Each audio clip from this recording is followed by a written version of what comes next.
Marcus Rashford is one of the most polarising figures in Premier League as of right now. If you went out and spoke to a non-football fan, they will often associate the name Marcus Rashford with positive light through his food poverty campaign and universal credit campaign with the government. But if you ask football fans this question, there would be a lot of contrasting opinions. Here are some of the key words you'll find on social media referring to Rashford: lazy, selfish and not good enough. And although this could be seen from a football perspective, over the last few years Rashford has been at the centre of abuse online from many groups of people. So let's dive into why one of the most talented and respected footballers in our generation is also one of the most hated. Tell me down in the comments your thoughts on Marcus Rashford, and also smash the like so I can continue to make these videos. So who is Marcus Rashford? Not gonna lie, I hope you would know this by now clicking on this video, but nonetheless, Marcus was born in Manchester to a working class family, and his mum often had to work multiple jobs to ensure Marcus and his older siblings could eat. These struggles gave him the motivation to put his all into ensuring his family had a better future, and was the catalyst for his later food campaigns. Rashford was a lifelong Manchester United fan and worked his way through the academy to the first team, breaking into the team with a brace in his first 2 games for the club. Straight away he became a sensation for Manchester United, a local boy good enough to play at the top level for his club, and he became very adept at playing on the left flank and leading the line for the team, often down to his powerful shot and lightning pace. In the early days, Rashford also had a squeaky clean reputation and was getting better every year, becoming a key part of the Manchester United rebuild under different managers. His goal tally was getting better each year as well, which helped him be a big part of England's squad permanently from 2016. And then things got better for Rashford in 2019. After coming off his high scoring season, Rashford started to help the community with his newfound riches. He set up a campaign called In the Box for Selfridges to help homeless people over the Christmas period. This was the start into Rashford's relentless nature to help people in his community, and in March 2020 England went into a national lockdown over the pandemic, and with the country struggling financially, the government announced they would no longer be giving free school meals out as children were no longer in school. This did not sit well with Rashford, who therefore collaborated with charity FareShare and helped raise 20 million for children to eat around the country. Rashford felt strongly about children eating around the country, as he would often rely on these free school meals when he was younger in order for his family to get by. And Rashford didn't stop there, and a few days before Manchester United would return to the Premier League action on June 2020, Rashford sent an open letter to the United Kingdom government calling them to end the country's child poverty. While an open letter by a footballer wouldn't usually stir government's decisions, it was a very tough time for them, as the pressure of the pandemic and the overall distaste for the way that they had dealt with it led to some positive decisions needing to be made by the government. Rashford had helped 4 million children have meals through the pandemic, and his campaign was seen as a major turning point, leading to an extension of free school meals for children during the summer holidays. Rashford was seen as a hero to many young people, especially in his local area. For his helping children around the country being fed, Rashford was also given an MBE, which is an achievement for his charitable work. This led into the new Premier League season, in which Rashford had an overall good season, providing big Champions League goals for Manchester United. In this season, he helped Man United finish second, and while he wasn't on the pitch, he was also trying to help people off it, promoting cafes, individual people, charities and local businesses, offering assistance to FareShare to help people in poverty around the country. Although he was still having an overall good season, this is when public perception changed slightly, with people asking Rashford to focus on football and that he was not qualified to demand such change as he was a millionaire footballer. This response was overall okay for Rashford, as he was still doing what he could on and off the pitch, but this all changed near the end of the 2020-2021 season. Manchester United, who had made themselves to the Europa League final, found themselves playing against Villarreal. This game was tied 1-1 and it went to penalties, with goalkeeper David De Gea eventually missing in a loss for the English side. Now, Manchester United were big favourites going into this game, seeing that they have to beat Villarreal. Rashford, who had a very lacklustre game against a perceived inferior opponent, angered the fan base, and he was the victim of at least 80 racial slurs on social media. There was also a lot of people taking the mick out of his help with the government's food campaigns and taking the mick out of him helping children, and people started to be much critical on his performances after he started making statements to the government on Twitter, as not everyone agreed to what he was trying to do. But for someone who was a lifelong Manchester United fan, Rashford felt this was unfair, and the attack on his skin colour was definitely not acceptable. After this, Rashford went to the Euros for England, and the same thing happened again. This time he missed a penalty in England's loss in the Euro final in their home stadium. Rashford, Saka and Sancho were all targeted with appalling social media attacks about everything about them, but more importantly their skin colour was targeted again, and this was a massive thing in English football at the time. And despite every single English player having a part to play in England's road to the final and being one of the best performances and tournaments England had a long time, England fans just didn't seem to respect these players, and they missed one penalty and everything is forgotten. People will claim they're football fans but go out of their way to abuse opposing players, which I think is unacceptable. I've seen firsthand that some of these players still get chanted about by opposition fans on trains, on buses, about these penalty misses and about their racial colour. A lot of people wouldn't be able to even comprehend how bad it must feel to have hundreds of people targeting you online line in these performances, and Rashford clearly felt this at a sort of period of time. And Marcus Rashford is also one of the main figureheads of the most critically analysed team in the world, and the team that gets the most abused in the world by their players. After everything had happened, the 21-22 season finally rolled around, with the world starting to go a bit back to normal, especially in England. Rashford stopped voicing his opinions and concerns on Twitter and trying to help people publicly, and also had time out injured away from the Manchester United team. This led to his worst season of his career, yet only managing to score a few goals all season, and Man United struggled to produce any quality. Although there was circumstances he couldn't control and it felt like everything was getting to him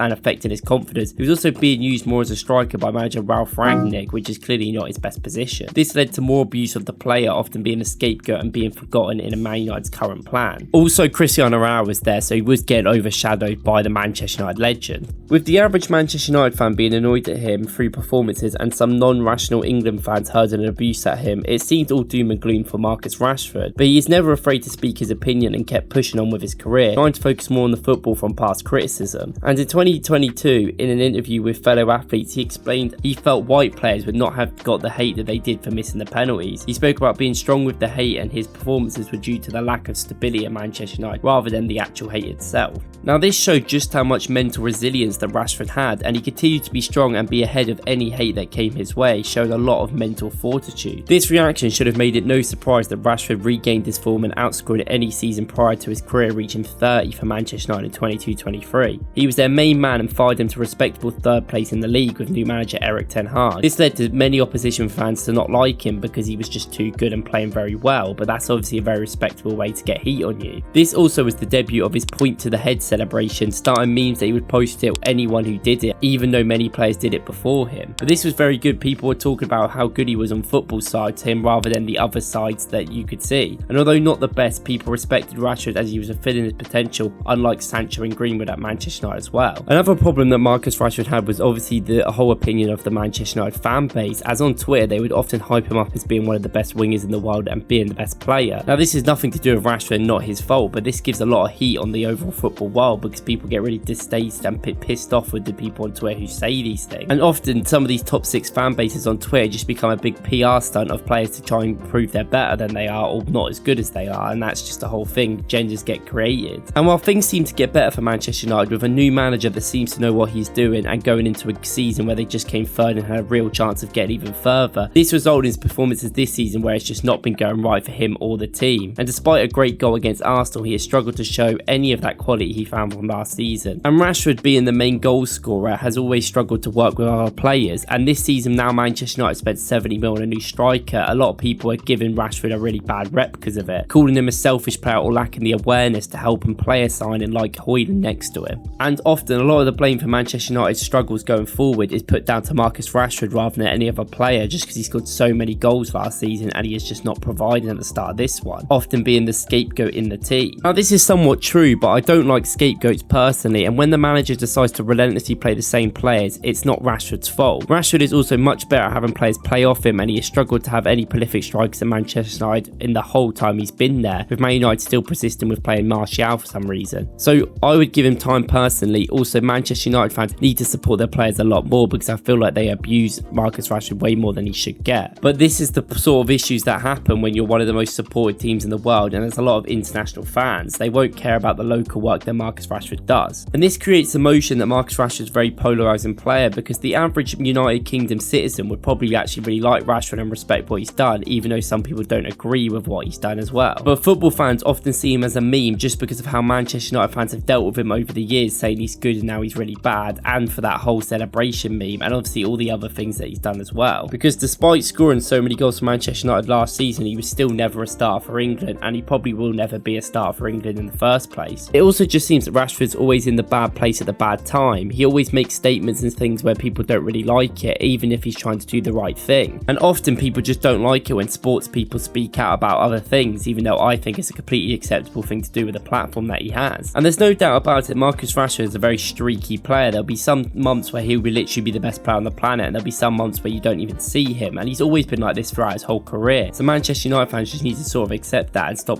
gassing him up to be the best player in the world, because I think they put the expectations too high for themselves, let alone other people as well. Personally, I think all of the work that he has done over the last few years for the universal credit and for the children has been very commendable, and usually footballers don't use their platform to usually create greatness in their communities. And despite this, he still will be one of the most hated players on social media through political reasons and through sporting reasons and through racial reasons, which is just not acceptable. But it is nice to see some actual human qualities in someone, as we've seen a lot of footballers not be great role models recently with the things they've been doing, Prison FC becoming an actual meme in itself. And as an Arsenal fan, of course, I don't think Marcus Rashford's the best footballer in the world. I don't think he's as good as a lot of people think he is. But at the end of the day, as just a human being, I respect him for what the things he has done outside of football and the things he has done in football as well. Let me know where you stand on the whole Marcus Rashford situation, and let me know what you guys liked about this video. Subscribe if you are new, smash a like as always, and I will see you in the next one.